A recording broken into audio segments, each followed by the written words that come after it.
Welcome to this Wednesday edition of the Oxford Exxon Podcast. Chase Parham and Neal McCready, Clark Ford at studio this morning. Today on the show, in about 25 minutes, we'll talk with Ole Miss assistant Carl Lafferty about the new spring sport rules, what baseball is going to do, or at least what they know of at the moment. All the answers are not known. We'll talk about that with him and more today, as we tried to stay with you for our normal hour, 15, whatever it is that we do every single day on a podcast brought to you by the Oxford Exxon, Highway 6 West in Oxford. Use the Speed Pass Plus app. Use that. You don't have to touch much. You can get your fuel. You can get on with your day without risking as little as possible with that. Also, go next door to the Oxford Crystal. You can use the drive-thru. You can put your name and number in a fishbowl they have there with the drive-thru. On April 27th, they're going to draw one name out of all of their Crystal locations across the state of Mississippi. Free Crystal for a year for the winner for that. And then every Friday they are feeding people that have a need, as well as first responders and the like there from the Oxford Crystal. And again, coming to you from the Clark Ford studio. We are Clark Ford's in Amory, Mississippi, 662-257-1900. Call the number, ask for Corey Clark. Tell Corey what Ford product you're looking for, and he'll send you a quote within 15 minutes in business hours. It's that simple. Right to the bottom line, no hassle, no haggle. You get your quote, and the rest is up to you. You can shop it around, or you can do what I've done, what I recommend that you do ultimately, and that's get into a Clark Ford. You'll love the service. You'll love the product, of course, and Corey and those guys will take care of you throughout your car buying experience. So 662-257-1900. And guests join us on the Rafters Music and Food Hotline. You guys know the deal. It's almost a depressing update at this point, but at some point, Rafters and places like Rafters will be open, and when they are, remember them and hit them up. They're home to the bluegrass brunch, mimosas and Bloody Marys, chicken and waffles, and all of that stuff there at Rafters Music and Food on the Square in Oxford. One of the friends of the pod, we have him on a pretty good bit. Credit to Stephen Godfrey. He's going to practice gluttony for a good cause here soon. That McDonald's meme that had been going around the internet the last few days. So far, that has raised $5,686 for the Nashville area for food banks and the different ways that they've got a food writer in Nashville that's figuring out where it should go, how to kind of coordinate it. But you'll be able to watch if you'd like Godfrey eat a bunch of really bad McDonald's food here coming up soon for a good cause. I'm trying to remember when the last time I ate something from McDonald's. It is the worst fast food for me by far. I just don't like it at all. It doesn't taste like real food, if that makes sense. I can't remember the last time I had fast food. Like, I don't think I've had Chick-fil-A in 2 years. You can eat healthy at Chick-fil-A. That wouldn't. Yeah, but I haven't. I just don't do it because it's too tempting going through the line. I can't remember the last time. Been a long time. The way this started was somebody said, "Hey, if somebody gave you $3,500, could you finish this in 90 minutes?" And what it is, for anybody who's been under a rock or haven't seen this on social media, it's 3 double quarter pounders, a single quarter pounder, 2 things of fries, 2 large chicken nuggets, which I think is 10 per thing. It might be 20 though. I'm having a hard time counting them in the carton. And then to me, what will be the hardest part, because once you've eaten all that, you're going to be full. It's 4 medium soft drinks. Ooh. So we're talking about 80 ounces of 90 liquid. minutes. I mean, yeah, that was the initial rule. Godfrey actually thinks he can do it in 30. I don't think I could do it. I don't think I could. Because if you puke or something, that you're out, right? I guess. I mean, we haven't made a lot of rules here. The money's donated either way. It's just giving it a shot. But yeah. I think the soft drinks are the hardest part. I think the nuggets are probably the next hardest part. I think the burgers and fries are doable. Just kind of in my head. I think that's where we're at. I think burgers and fries are doable. I think then it goes nuggets hard, soft drinks the hardest. So we're in agreement. McDonald's coach some of their stuff in sugar too, right? Well, there's no whatever at all. Yeah, McDonald's, absolutely. It's been proven. Godfrey did have a pretty funny tweet yesterday. He said, "I've done a documentary and I'm eating all this McDonald's. So Morgan Spurlock's been a really bad influence in my life. He's the one that did the Super Size Me back in the day, talking about how unhealthy it was to eat McDonald's every single meal." So yeah, I think most people, I think most fast food restaurants coat things in sugar. That's the way they get them to eat more. That's the way you crave it. It's. I know McDonald's, the one that gained media attention back in the day it was fries. They coated their fries in sugar, which was the reason people whatever. But yeah, I don't know. For whatever reason, McDonald's is by far my least appealing. I mean, I know people that's what they use as their cheat meal every single week, but that's not my. That's not my cup of tea. But anyway, credit to all those people who've donated. Credit to Stephen getting good calls there. Local pantries, local food banks, really I think one of the main keys right now to keeping society at your local level maintained. I know Oxford's dealing with some of that too with the pantry. They've got some shortages.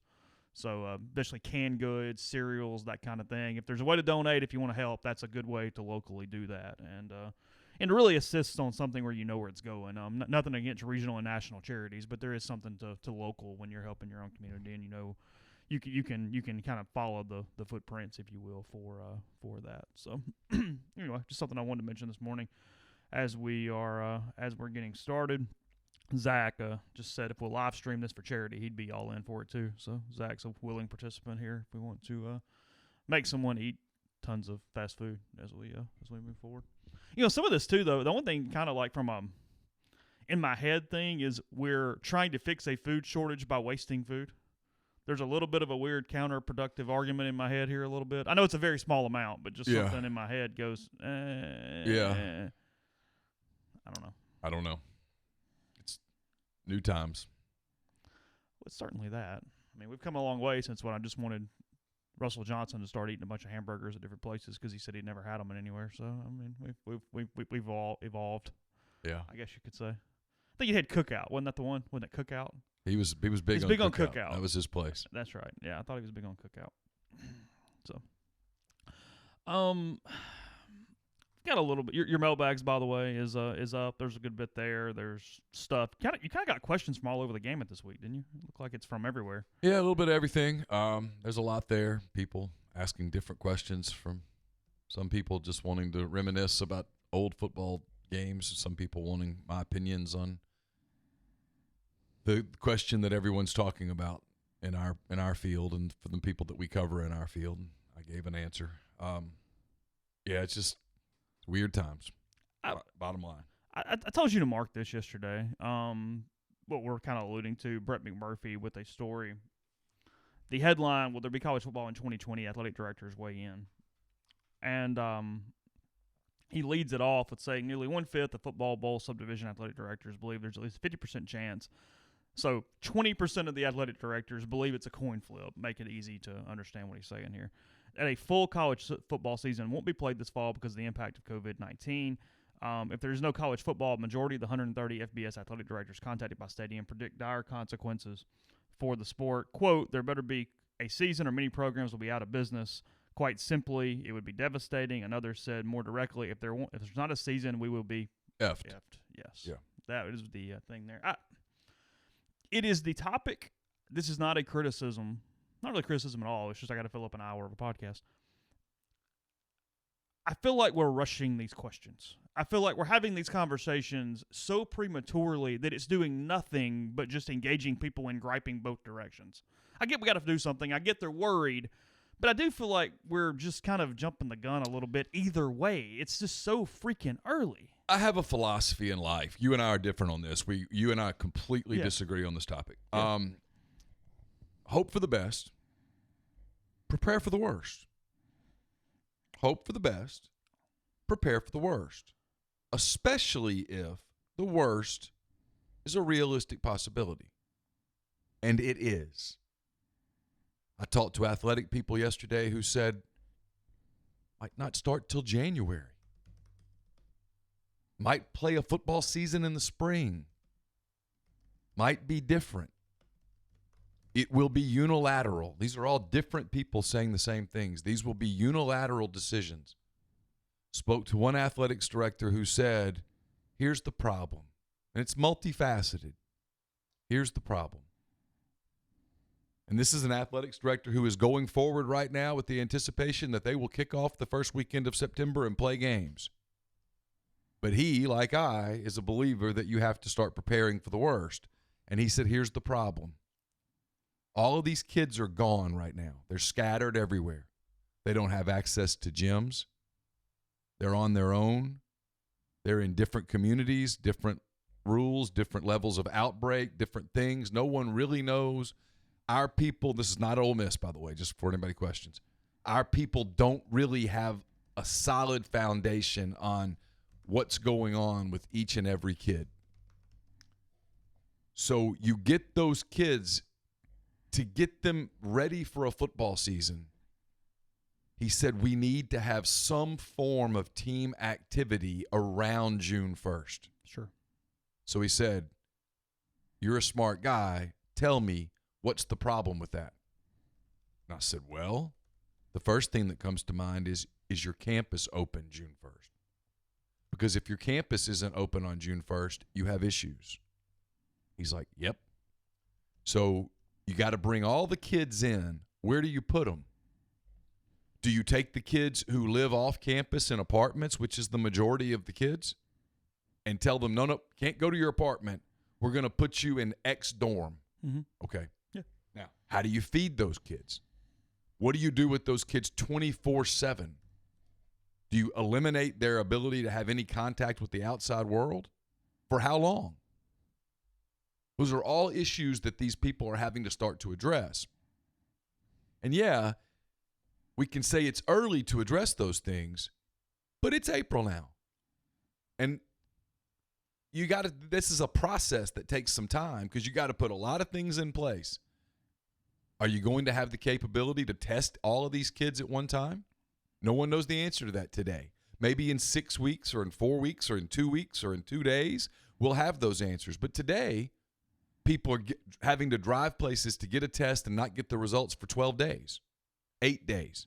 Mm-hmm. So if it's going to be an 8-day test, where do you bring everybody in and sequester them? Do you just go ahead and say, hey, we're going to do a 14-day lockdown kind of a thing? I mean, who pays for all of that? How does all this work? Those are all questions that are being asked. And then the question that obviously comes up is, let's say that you get all the kids on campus, test everybody, and you have this baseline.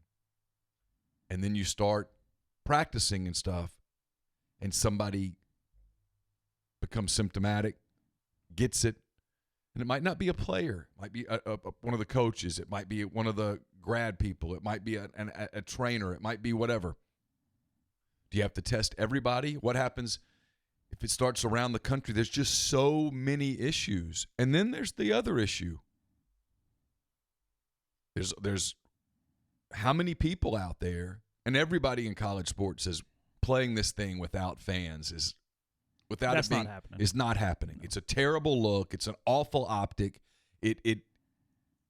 There's a liability thing that comes up with that. How many fans? Here's a question for you. For all of us. Because I think you and I differ on this. Laura and I had this conversation last night. Okay. How many people are going to be comfortable going to mass gatherings? And that's what a football game is. A basketball game is. How many people are going to go to mass gatherings without a vaccine? Oh, it'll be limited. There's no doubt. Yeah, attendance will be down even with the all clear. There's zero doubt about that. Not everyone is going to immediately go back into the Grove, into the stadiums, into the different things. It's just complicated. I don't think. Well, I mean, I don't. It's not that I don't think. I'm at no point do I think, hey, don't prepare, don't be pragmatic, don't whatever. And that's frankly what a lot of this is just going, hey, let's look at the books and let's have this conversation. I guess my point, and maybe this is the faults on my part.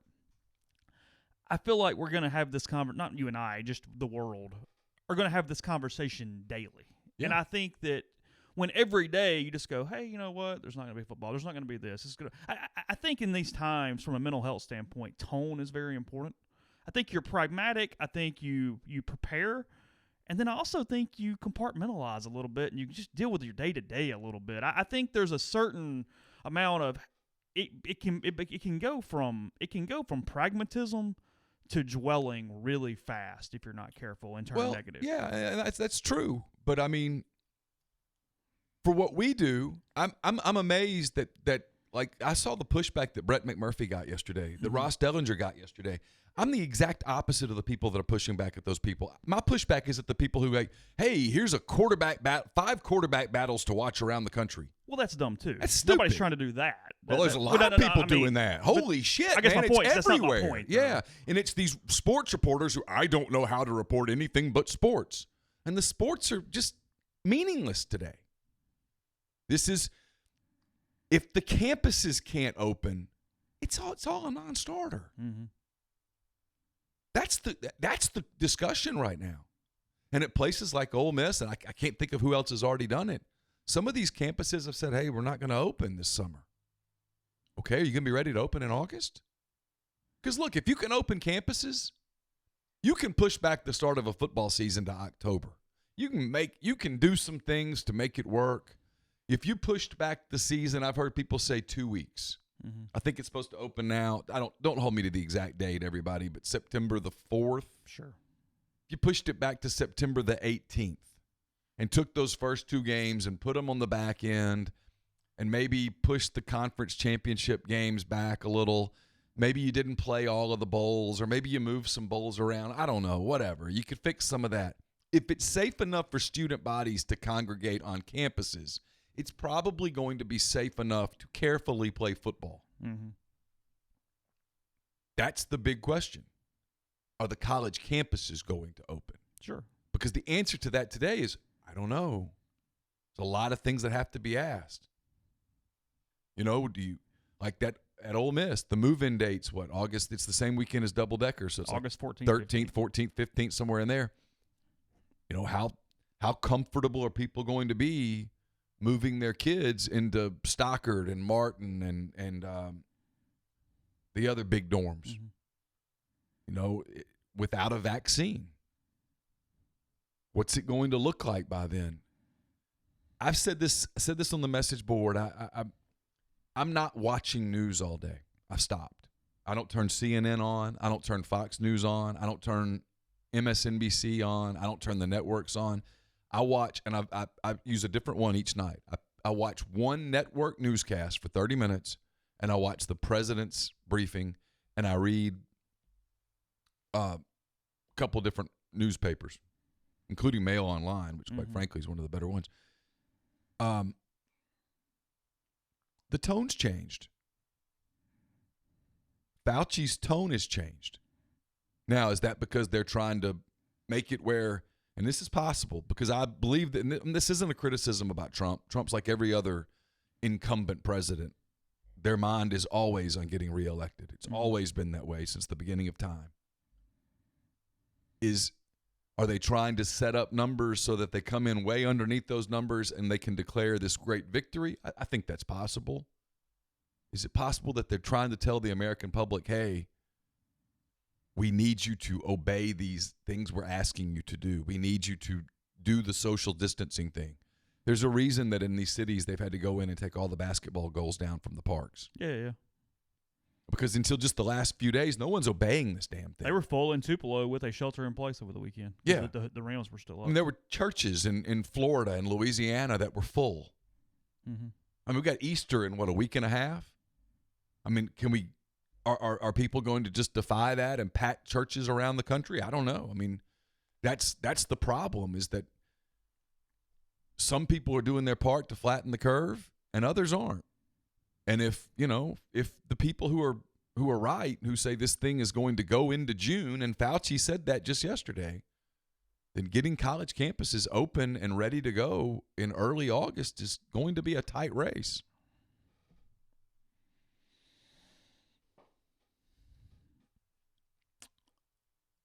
Yeah. And so to me, it's just about, we've had to do it in our house. Mm-hmm. I mean, instead of, I'm not trying to be negative. Listen, people say, what do you want? I want the thing to damn go away. I mean, I want the Easter Bunny to pop in and go, here, it's gone.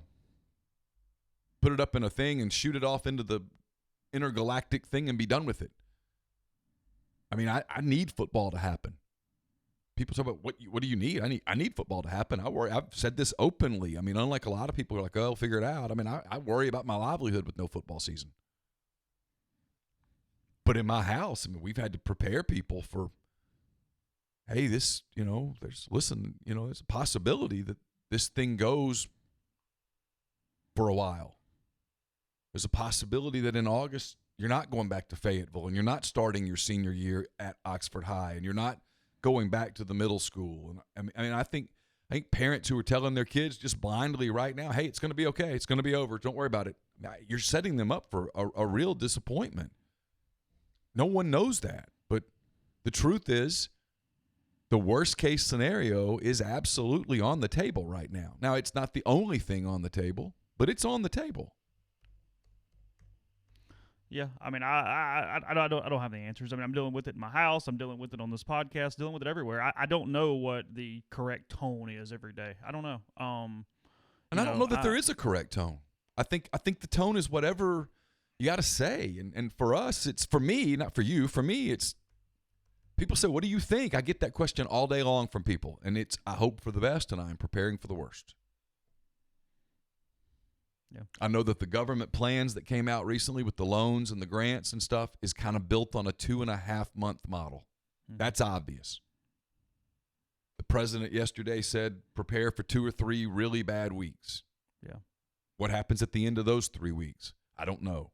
Fauci said this thing is going to go into June. I've got 2 brothers, as everybody knows. One who travels 3 weeks a month has been told no travel for 6 months.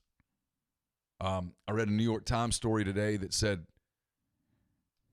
social distancing should go anywhere from another 3 weeks to another 8 months. Well, that's a hell of a range.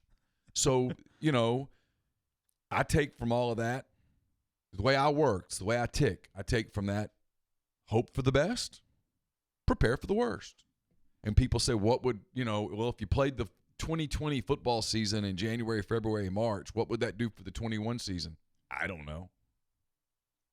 What would it mean for the NBA if they played their season August, September, October?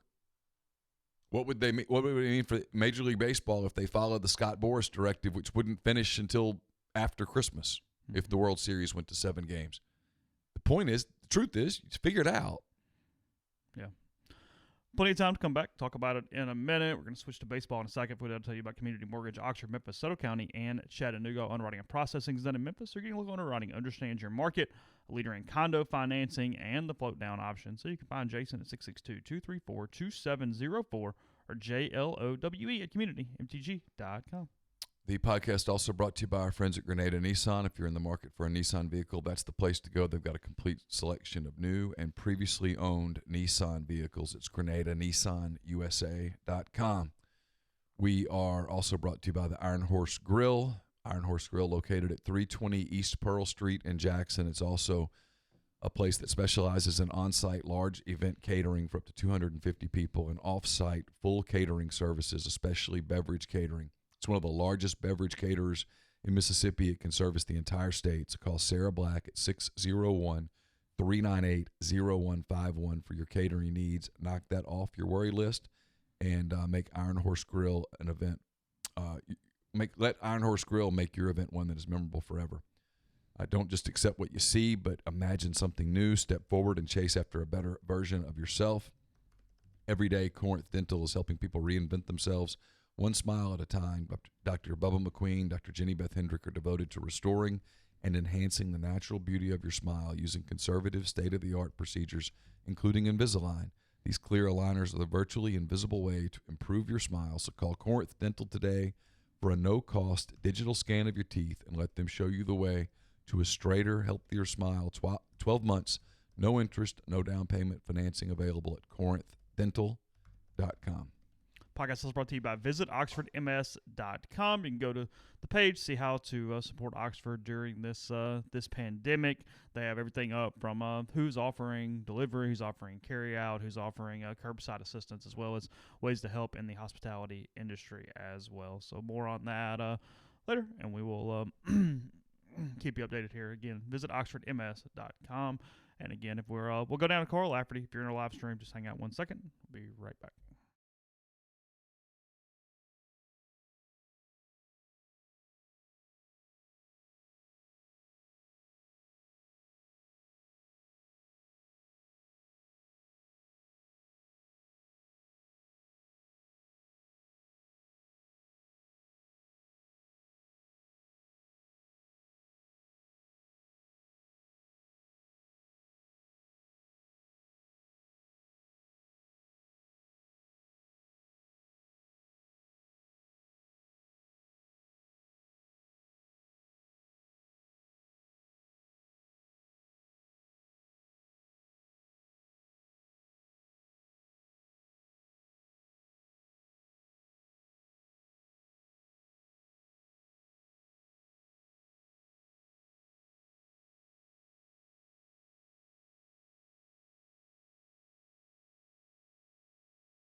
Carl, appreciate giving us a little time this morning. I want to get into some of the things passed by the Division I Council here in a few minutes, but first off, you guys, as much as anyone, just taken by surprise with everything that happened. We talked to Mike a little about this. How would you sort of characterize those 24, 48 hours from playing baseball in Monroe, winning a blowout, and then getting back and realizing that everything had changed so quickly? Whew. I would say a roller coaster, but it was more just going straight downhill. Almost surreal. I think when everybody got on the bus, after the Monroe game in front of a packed house on the weekend to, hey guys, you need to pack your stuff up. You need to go home. Man, that is that's a lot to take in. Have you obviously you've kept in contact with them, but how have the players kind of handled it over the last few weeks? I mean, you said everything's stirred up, but then you're also just dealing with society and life and all the different ways that, they're emotional like all of us, not knowing where to turn next. No, it is. And I think, especially for the, younger demographic, when you're 18 to 22, you think you're 10 foot tall and bulletproof. As adults, you realize how serious this pandemic is that we're going through. And I think it's, it started to really sink into the players. In the beginning, I think it's just shock for them. And it's kind of like all of a sudden you have a spring break in an odd way. But now as we talk to them, I think, it's tough. I think when you're 18 and 22, you're just, social by nature.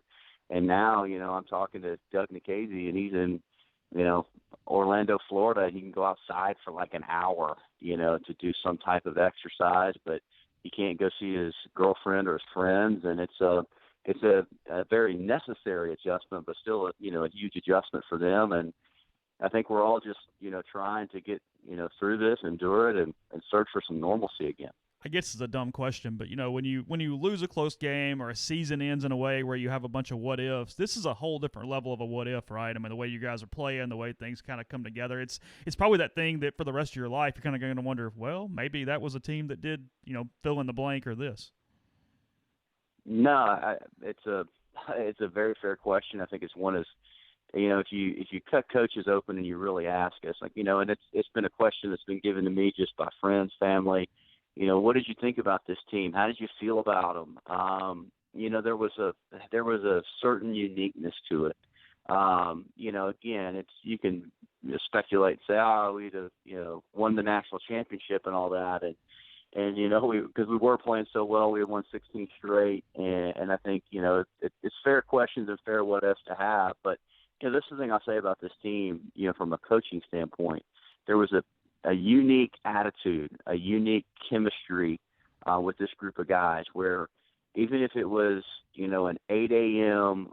Friday fall breakfast, it was fun to be around this group.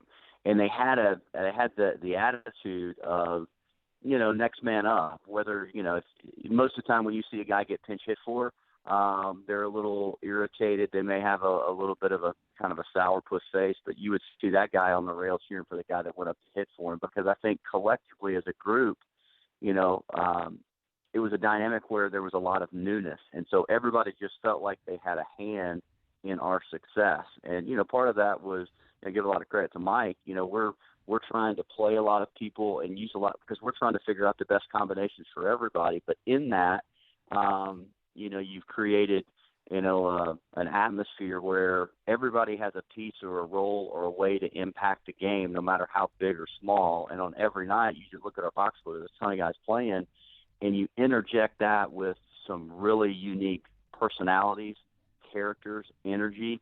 And it's awesome. Like I tell everybody, I said, there's no way to know how good we would have been or how it would have all finished out. But I promise you, as much as any team we ever had here, I would be excited to go heads up and play every day with this group. And nothing would surprise me. Nothing would shock me in what they could accomplish on the baseball field.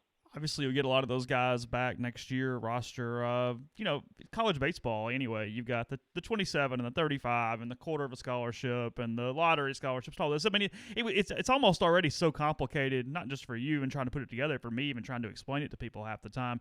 And then we get this too. Everybody gets a year of eligibility back. Seniors don't count against the numbers. But from a actuality standpoint, was it the right decision, wrong decision? What does this actually do to your roster next season? Well, first off, I don't know if y'all realize this, but I majored in accounting at Ole Miss. No, I'm kidding. You're right. College baseball is complicated enough trying to figure out not only athletic aid, but how, either need-based or institutional aid adds to a program to offset the cost for a student athlete. But your main question, was this the right call for the NCAA? Absolutely. I think giving, guys the opportunity for the seniors to come back and play, for players, across the board, that's what you signed up for. You signed up, to be able to play 4 and 5 years, and we didn't get that opportunity this year. I think if some people mentioned that it's the same comparison if, a football player played 4 or less games and was able to redshirt. I think that's about the percentage that we got through of our season. Again, somewhere close. Will there be obstacles? Sure. I think people talk about, the amount of class or, having 5 classes, quote, on campus. But, a little bit of the way to offset that is, no one signed an NLI in 2021 across the country. And I think there's always going to be a juggling of rosters. I think as much as you talk about this particular year, seniors coming back, so on and so forth, the extra year of eligibility, I think the other thing is, the draft changing, because that usually, calls out and that creates some roster management right there. So there will be more players hitting college campuses, whether it's the junior college or Division I level. But at the end of the day, it's going to be competitive. I don't necessarily think it's a bad thing at all, and I think it will over time, even itself out. I don't think it's as ratio 1-to-1 as people think, because at the end of the day, Doug McCasey's still going to be draft eligible next year. Gunnar Hoagland's still going to be draft eligible next year, even if they're sophomores again. You're going to have that impact there. There's going to be some seniors that don't come back because they're ready to move on with their life, and certainly it's different from program to program, from the Power 5 down to the mid-major level. It has a different impact, and across all rosters. So again, while I think in theory it seems like this gigantic issue, and it is an issue, 100%. I'm not just crediting that. I do think it's something that everyone can navigate and we can get through. Do you think that? I mean, I guess just listening to you talking, kind of what I had in my own mind anyway.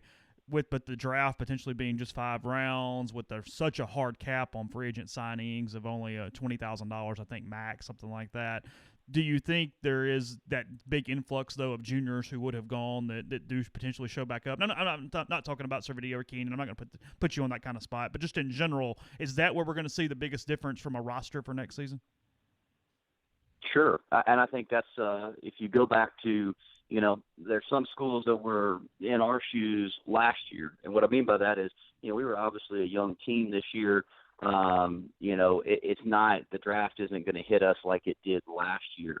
And so if you were, if this was last year and we were, looking at the last year's roster, the incoming freshman class, and you go, okay, it's only going to be a 5-round draft. Well, now you may have 5 guys that stay with your program or show back up. Rather than you lose to the draft. And, I think that is going to be the issue for some programs, because it is a juggling act. It is a juggling act to sign the best players that you can, but you may lose them coming from high school or junior college, and then managing where your juniors are going to go. And what happened this year is unforeseen. No one could have known that the season would end. No one could have known that the draft would change this way. There's no way to prepare yourself for this. So I do understand that will create some serious issues for some teams, no doubt about it. But I think it's something that, again, it's so unique. I think there's going to be some understanding in all parties involved, I would hope, of just trying to get it right, trying to figure out the best fit for the player. And at the end of the day, putting the most competitive team to win games out on the field.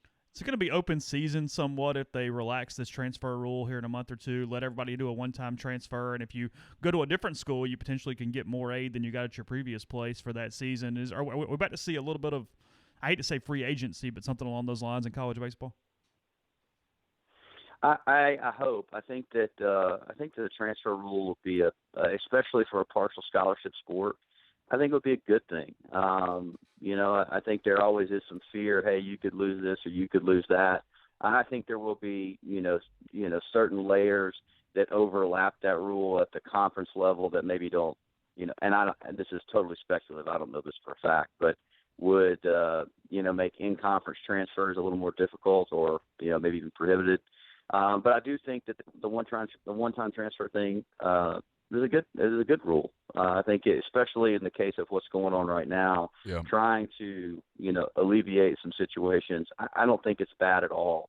And at the end of the day, as you guys know, y'all cover more than obviously just baseball. Man, recruiting never stops. So you're going and you are building a team literally to the last moment that kids step on campus. So I think in light of what all's happened, I would think it was a good thing. Yeah, I agree with you completely. When you just take the sports out of it for a minute and just talk about, just regular college kids. I mean, they're kids whose, their economic situation at home has changed. Mom lost a job, dad got laid off, whatever may have happened. I mean, I think this is going to be one of those deals. And so far, and I've never been one to defend the NCAA, but so far they're doing the right thing for the kids, for the programs. They're doing the smart things so far. And I think this is going to be one of those maybe one-time only deals where you just, what do y'all call it in golf, a mulligan? Where you call this a mulligan and you say, hey, this is going to be, people their lives have been upended, some more than others. And, maybe a kid who was going to, I'll take the SEC out of it, a kid who was going to the University of Kansas who's from Oklahoma can no longer afford the out-of-state tuition and needs to go to Oklahoma State now. You know what I mean? I mean, that kind of thing. That's going to happen all over the country to athletes and the non-athletes alike. No, it's very real. And not to get on a recruiting, rant, but when you say, hey, what's the biggest impact, the single biggest factor in the recruiting process when I recruit, student athletes, cost is everything. It's so much different than a football or basketball where you sit down, you go through the whole recruiting deal and you sit down at the end and, it's a head counter sport. It's a full scholarship. Now, kids can, go visit me and then visit Ole Miss and visit School B. And if it's $8,000 a year cheaper to go to the other school, well, it's going to make it hard, to come to a particular school. So you're right. So many things have changed with the economy, where people are, financially. What's it going to look like when we do emerge from this pandemic, and find it, just how are some households, has the sickness actually hit their household? Well, there's so many different factors. Yep. And I think that, alleviating that, because, like I tell every kid I recruit, I want them to have a great college experience. And I think that, there are dynamics right now that we didn't have a basketball tournament and we stopped all spring sports. So I think it's pretty significant what's happened, and to alleviate that even more in the best interest of the student athlete, I think is the right call. Let's say this thing goes into the summer. Let's, for the sake of making me and Chase and everybody else feel better, let's say that things get back to normal at some point in August, but that this summer is really weird. This is, normally you get to go see a lot of tournaments and you're out recruiting high school kids, watching high school games, you're watching the showcase stuff. Let's say a lot of that stuff goes by the wayside, which I think is a realistic deal. How does that change the way you evaluate? How does that change the way that you communicate with kids? It's a great question. And it's one, I think that myself and Mike Clement will literally lose our mind. I don't know if I can teach first grade anymore. That's what I've been doing. Just graduate them. Give her the damn degree and be done with it, man. Oh, that's crazy. But no, as far as recruiting goes, we do recruit several years out. I think that, not being able to see players is obviously going to have a huge impact. But I think if you went around to, most of the Power 5 schools, they have a pretty good idea of what their 2021 class is. Not to say they wouldn't be adding some pieces, Yeah. but I think you would just see you would essentially have the same starting point. If we're going to get back to playing baseball and things go back, I think it's just pushed back to the fall, and then you see, more decisions made then from the junior college level to the high school level as well. Is there a possibility that more high school kids in this little 1 year period go JUCO just to kind of avoid some of this roster management stuff and try to turn pro after a year? Is that even feasible? Just something I thought about in my head after I saw. I think it was Zach Kirksey that put it out on Twitter, and I went, well, it's a question at least. No, it is, and it's a fair question. Could some more kids go to junior college? I guess so, but I think you're going to run into, junior colleges. The NJCAA gave release to junior college players, so I think you're going to see, a lot of guys at the junior college level, and I think it's just going to be the trickle down effect. Now, the big question is, with the change in the draft and even looking at the 2021 draft, what is Major League Baseball's intention as far as because if you remember about 7-8 months ago, there was a push to pare down the draft to cut some minor league teams, and is this a shift where that eventually goes? And then I think the whole system, because we all somewhat set ourselves off Major League Baseball. The draft obviously has an impact, but the front end, of kids coming in and kids going out in your program. So, what exactly does that look like? Which that's kind of that's a bigger question and something, harder to know right now.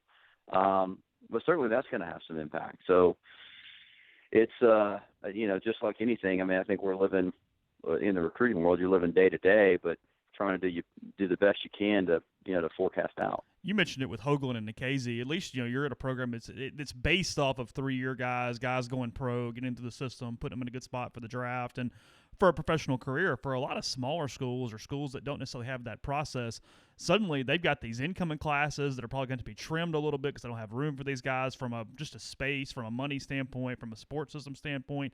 I mean, there's a lot of programs where if this thing goes more than 1 year on an adjustment, you're probably going to see some maybe kill the sport before this thing's over. Well, the whole thing I would say about that is, okay, that your expense is going to come right now, and the scholarship money that you pay your seniors. That's going to be your only expense. Right. Everything else is going to be set to 11.7. So kind of as I mentioned earlier, like your 2021 signing class, I mean, there may be some conversations that, are had where you go, hey, like we've got to shave it down. Like we can't sign as many kids.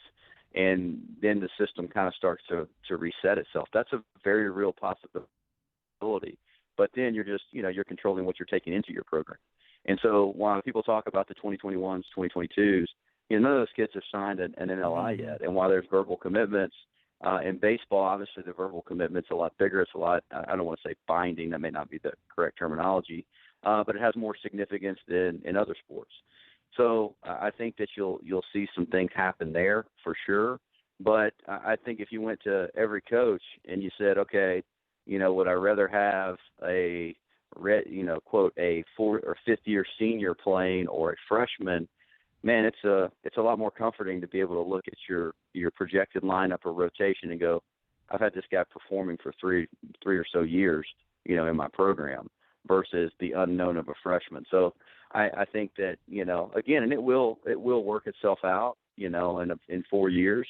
And I think obviously the impact will be less and less each year as people, there's kids that, across the country, stop playing baseball for whatever reason, sign, do different things. So I think it will alleviate somewhat as the years go by.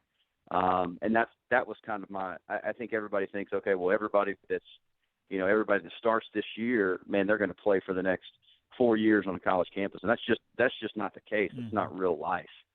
And so I think that there will be some relief in some regard at all levels. If you're a mid-major school that maybe you don't deal with it, the draft for your incoming players and for your juniors as much, I think there's still going to be some of that. And there's going to be some kids that, just like this year, they were freshmen this year. They get that freshman year back.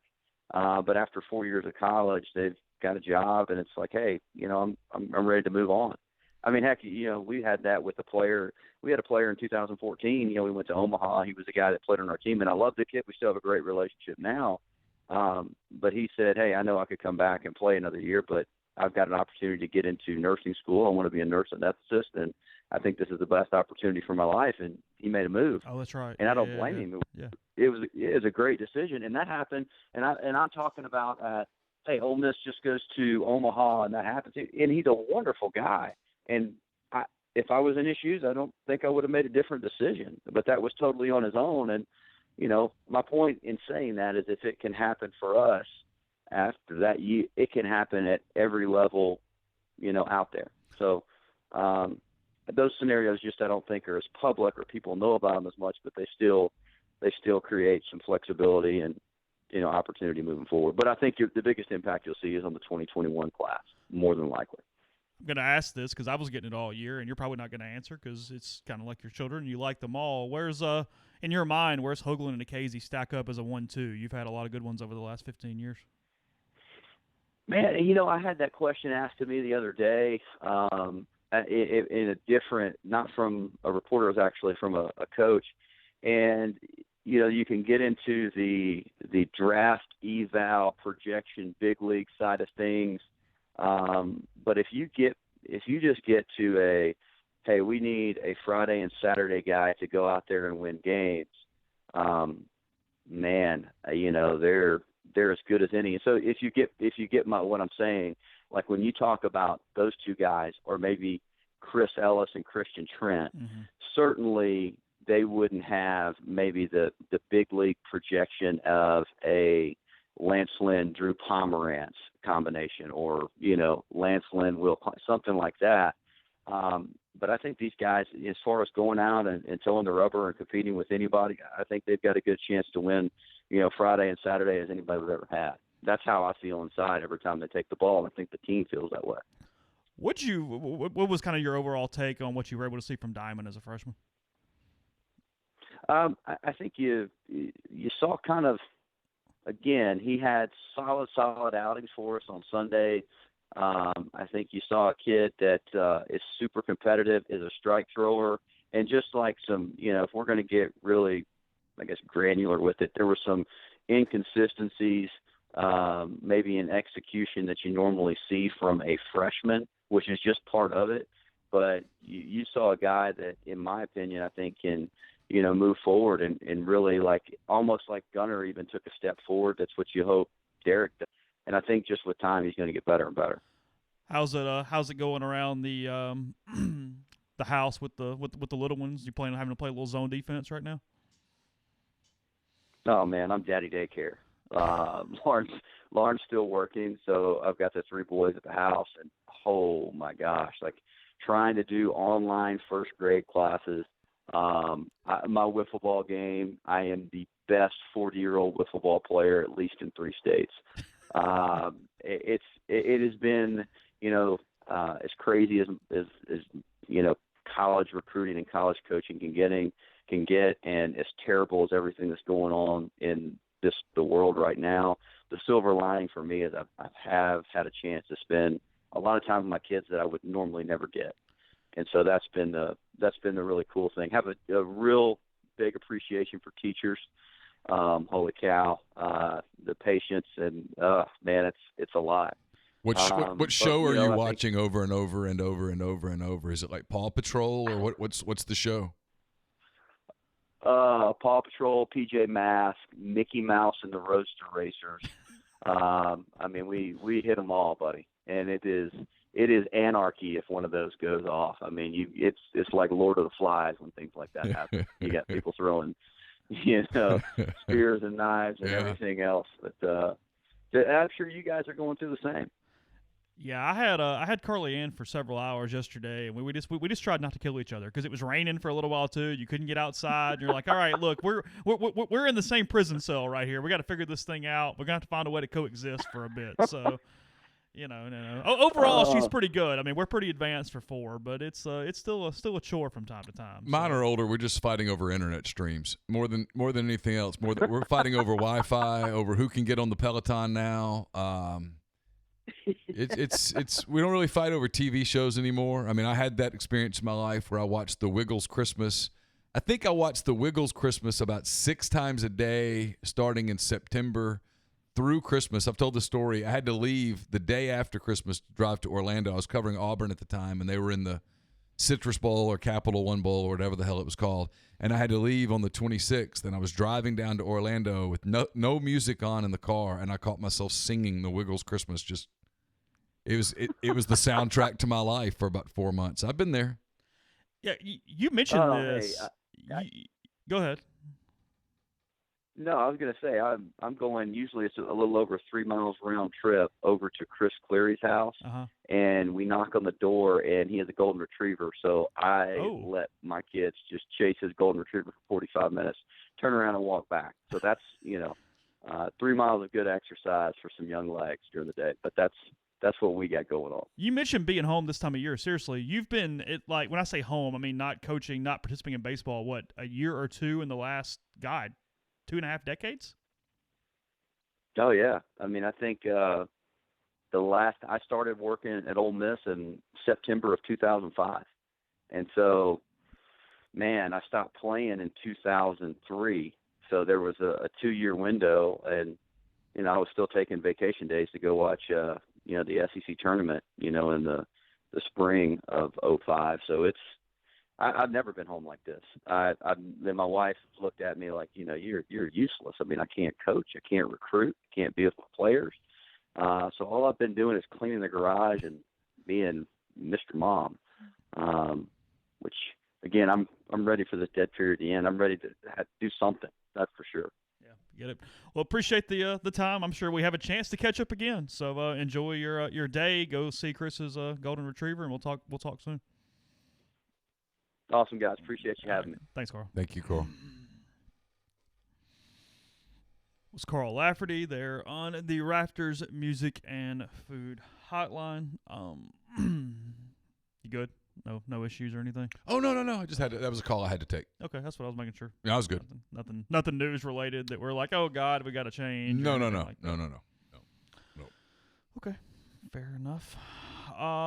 Let's see. Podcast brought to you, in part by Tyson Drugs and G&M Pharmacy right there on South Lamar and Oxford, but that's not as important right now as the fact that they do deliver locally in the Oxford area. They go to your home or workplace for that. So have to get out. They will take care of you right now. They also offer MedSync to fill everything the same day of the month and take care of you in that way as well. 662-236-2222.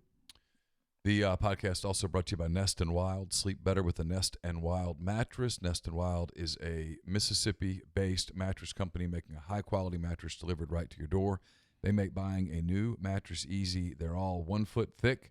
They're all American-made. The pricing's fantastic. We'll make it even better by giving you a promo code REBEL20 when you go to checkout. That's REBEL20 at nestandwild.com. Get 20% off your purchase, and your mattress will arrive at your door in 3 to 5 days. We're also brought to you by Pinnacle Trust. Pinnacle Trust based in Madison, Mississippi. They've got clients in more than 20 states, advisors in multiple states as well. It's also home to the Pinnacle Trust Advisory Services team. They can conduct a complimentary, no-obligation benchmarking and analysis of your current 401k plan. Mention that you heard about Pinnacle Trust on the Oxford Exxon Podcast to get 10% off your first year's fees. We're also brought to you by John Edwards of Regency Travel Incorporated in Memphis. Yeah, I know nobody's traveling now, but this will pass, and when it does, whenever that is, everyone's going to want to get out. They're going to want to get away. They're going to want a break, a refresher. And I would suggest that you use John Edwards when that time comes around. John has traveled the globe for basically 40 years before getting into the travel business. He knows the extra attention that's needed to make a special trip one that creates a lifetime of unique memories. What you do is you call him, you give him some parameters, you give him a budget, let him give you some options, and know this, you don't have to live in or near Memphis to take advantage of his services. 901-494-3387 or send him an email at jedwards@regencytravel.net. First-time clients can save $50 off their first booked trip just by telling John you heard about Regency Travel on the podcast. And we're brought to you by Oxford University Bank, OUB, locally owned and operated right here in Oxford. When you deposit money at OUB, that money and the vast majority of the bank's profits go right back into the Oxford community. OUB gives you the comfort of home, all the benefits the big mega banks provide, all the technology and products you could want, all with the personal touch. When you call OUB, you speak directly with a live person, no 10 buttons, no 5 minutes to wait. What you get is Kasasa. It's the absolute best cash checking account. And with Kasasa, OUB will pay customers 2.5% interest on their balances up to $50,000 and refund ATM fees nationwide. They're also getting completely up to speed at OUB with some of the federal grants, loans, the loan programs as part of the COVID-19 response. So if you need help with that, it's a great resource to go to as well. 662-234-6668 or liveoxfordbankoxford.com. Podcast is brought to you by In-House Interior and Design. You can call or text Nikki and Ashley and find out what they can do for you now or in the future when all this passes. 662-681-6241. A lot of discounts on dorm room assignments and hopefully are needed in August, as well as many more things as well, new client gifts and more. Again, 662-681-6241. So, we got tagged in this on the board a minute ago, and I actually had seen this, not April's Fools, and it was a flop the first time, but Tiger Woods and Phil Mickelson attempting to give some sporting events during this thing. They were trying to finalize a coronavirus relief for charity golf match that could happen in May and also feature Tom Brady and Peyton Manning on the team. It was a 2-versus-2 competition that would be Woods and Manning against Mickelson and Brady. Four cards. Definitely separated, and even like any commentary or anything completely offsite. Only just people as whatever is needed there on site. So again, they say it probably won't be pay-per-view. Probably looking at Turner or at least some type of Warner Media for the broadcast for this. But that they are finalizing negotiations, and it looks like it could happen sometime in May. So we'll watch anything right now. I promise you, it would get ratings. Oh, yeah. As much as you could do. Hey, oh, yeah. The four of y'all together are going to hit golf balls? Fine. Whatever. I think we could watch 420 handicappers right now and get 5 million people to watch it. Just anything. Sure. Yeah. I'm in. Yeah, I mean, I watched yesterday the 1992 NBA All-Star Game and part of the 2003 NBA All-Star Game. The 92 All-Star Game. Which was a hell of a game. It was the game when Magic came back from the HIV and stuff. Okay. Breaking. Kobe Bryant was really, really good. Michael Jordan was really, really, really good. I had this pulled up yesterday when we were talking to Heather. It feels like 8 years. Kobe Bryant died 2 months ago. Yeah. 2 months and 4 or 5 days. Yeah. That's it. Yep. It's crazy. I mean, it feels forever. One of the questions in my mailbag was who would win, the Dream Team or the Redeem Team, if everybody played that year. Those, if you know, it's obviously not possible to do that, but if you did, and I was like, the more I went down that rabbit hole, I was like, oh wow, that would be a fantastic game. So what'd you come up with? I think the Dream Team would win because they'd be a little better in the post. Okay. The Redeem Team. It would be fun to watch though, because you'd get Kobe on Jordan. Probably come with the Dream Team would have to use. They'd have to flip it up defensively because they'd have to put somebody. The point guard on that team was Chris Paul. Mm-hmm. You'd have LeBron on Barkley. Be fascinating to watch that. The problems is that there's no real matchup for Magic Johnson, which was the reason that he's one of the 5 or 6 best players to ever play the game.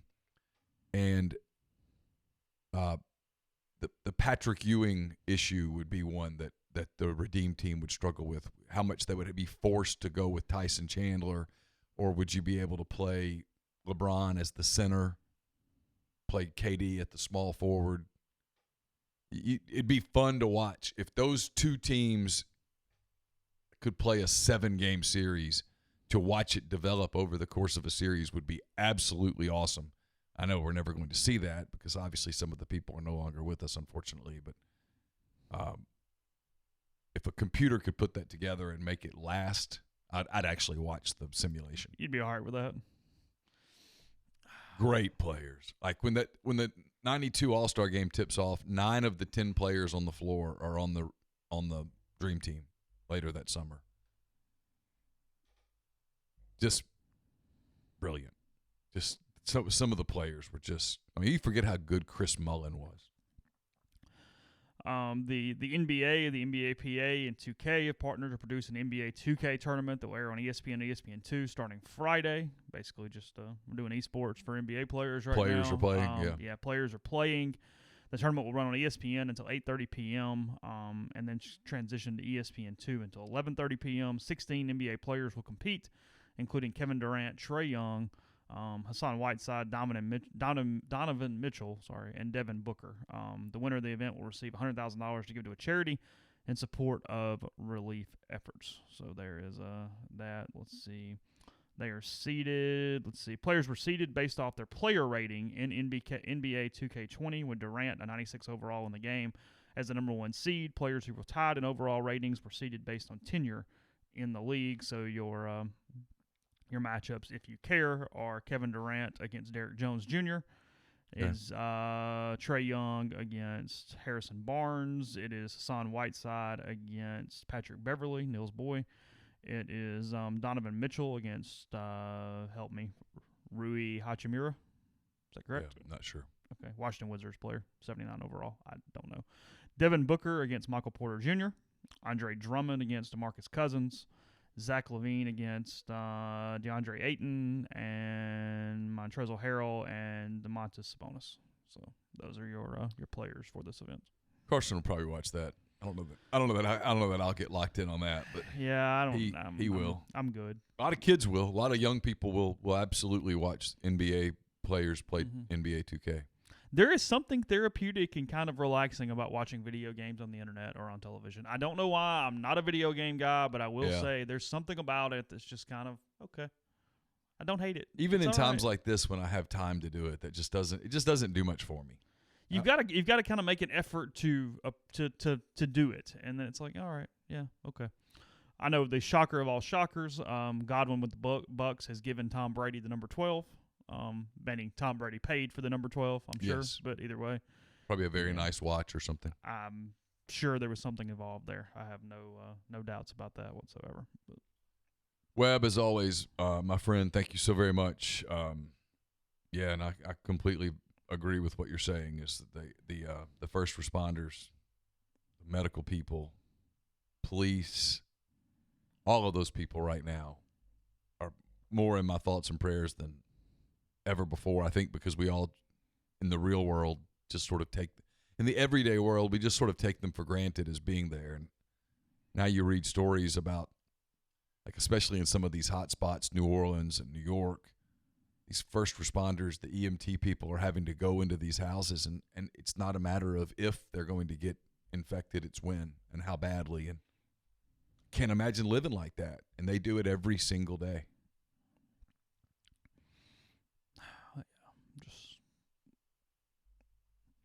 It is a chore right now to figure out how to be informed without just being inundated with everything. It's really complicated. Yeah, and I think different people are different ways. Yeah. Just kind of just like we talked about earlier in the show, it is just based on, I don't know if there's a right way or a wrong way or anything. I just think there's just different people have different approaches to it. Not right or wrong or... It's, I mean, the SEC canceled spring meetings yesterday, which was not a big shock, and they can do a lot of that online and stuff. But that's just kind of a symbolic end to their year each year. It's a kind of a place where they get together, and there's a lot of camaraderie there, and a lot of things get done, and a lot of things get talked about. It was going to be at a location though where, frankly, the beaches are closed right now, or will be, or whatever. So so. Crazy. So it puts the next thing on the clock. So I was talking to another national sports writer. Not that I'm a national sports writer. I'm not. I was talking to a national sports writer who said, so it puts media days on the clock now. And I was like, yeah, it really does, doesn't it? And he's like, yeah, I mean, that's where we are. And I said, that's when, if there's going to be a panic, that's the range of panic. Because that's mid-July.